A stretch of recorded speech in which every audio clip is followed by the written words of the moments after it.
வணக்கம்.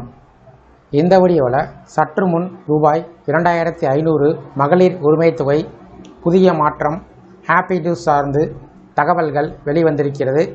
இந்த தகவலை யார் அறிவிச்சிருக்காங்க, யாரெல்லாம் பயன்பெற முடியும், எப்போது 2500 ரூபாய் மகளிர் உரிமைத் தொகை கிடைக்கும் என்பது குறித்து பார்க்கலாம். தமிழகத்தில் மகளிர் உரிமைத் தொகை திட்டம் குறித்து முக்கியமான தகவல் ஒன்றை இந்து சமய அறநிலையத்துறை அமைச்சர் ரமேஷ் தெரிவித்துள்ளார். மகளிர் உரிமைத் தொகை பெறுவதற்காக ஏராளமான பெண்கள் புதிய மனுக்களை கொடுத்து வரும் நிலையில் யாரும் தனித்தனியாக மனு கொடுக்க வேண்டிய அவசியமில்லை என்று அவர் தெளிவுபடுத்தினார். தற்போது கிடைத்துள்ள அனைத்து மனுக்களும் அரசின் பரிசீலனையில் இருப்பதாகவும் தேர்தல் அறிக்கையில் கொடுக்கப்பட்ட வாக்குறுதியின்படி மாதந்தோறும் 2500 ரூபாய் வழங்கும் திட்டம் விரைவில் நடைமுறைக்கு வரும் என்றும் கூறினார்.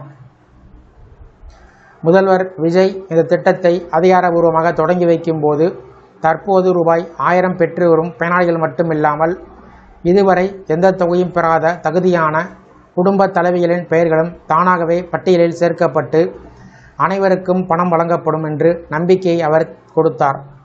திருச்சியில் நடைபெற்ற மக்கள் குறைதீர்ப்பு கூட்டத்தில் பொதுமக்களிடமிருந்து மனுக்களை பெற்றுக்கொண்ட அமைச்சர் ரமேஷ், ஒரு மனு கொடுத்தவுடன் உடனடியாக தீர்வு வழங்க முடியாது என்றாலும் ஒவ்வொரு மனுவும் கவனமாக ஆய்வு செய்யப்பட்டு உரிய நடவடிக்கை எடுக்கப்படும் என்று தெரிவித்தார்.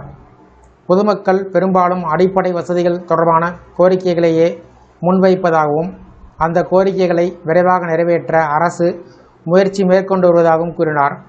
கடந்த ஆட்சியில் மக்களை நேரில் சந்திக்கும் நடைமுறை குறைவாக இருந்ததாக விமர்சனம் செய்த அவர், தற்போதைய அரசு மக்களை நேரடியாக சந்தித்து அவர்களின் குறைகளை கேட்டு தீர்வு காணும் பணியில் ஈடுபட்டு வருவதாக தெரிவித்தார். மகளிர் உரிமைத் தொகை தொடர்பாக அதிக அளவில் மனுக்கள் வருவதாக குறிப்பிட்ட அமைச்சர், தேர்தலுக்கு முன்பே அனைத்து குடும்ப தலைவிகளுக்கும் மாதம் 2500 ரூபாய் வழங்குவதாக வாக்குறுதி கொடுத்திருந்தோம். அந்த வாக்குறுதி கண்டிப்பாக நிறைவேற்றப்படும் என்றார். பெண்கள் அலுவலகங்களுக்கு வரிசையில் நின்று மனு அளித்து நேரத்தை வீணடிக்க வேண்டாம் என்றும் வீட்டு வேலைகளை கவனித்துக் கொள்ளலாம் என்றும் கேட்டுக்கொண்டார். தற்போது உதவித்தொகை பெறுவோர் மற்றும் இதுவரை பெறாதவர்கள் என்று அனைவரின் விவரங்களும் ஒருங்கிணைக்கப்பட்டு பட்டியல் தயாரிக்கப்படும். முதல்வர் அதிகாரபூர்வமாக அறிவிப்பை வெளியிடும்போது தகுதியான அனைவரின் கணக்குகளிலும் தொகை தானாகவே வரவு வைக்கப்படும் என்று அவர் உறுதியளித்தார்.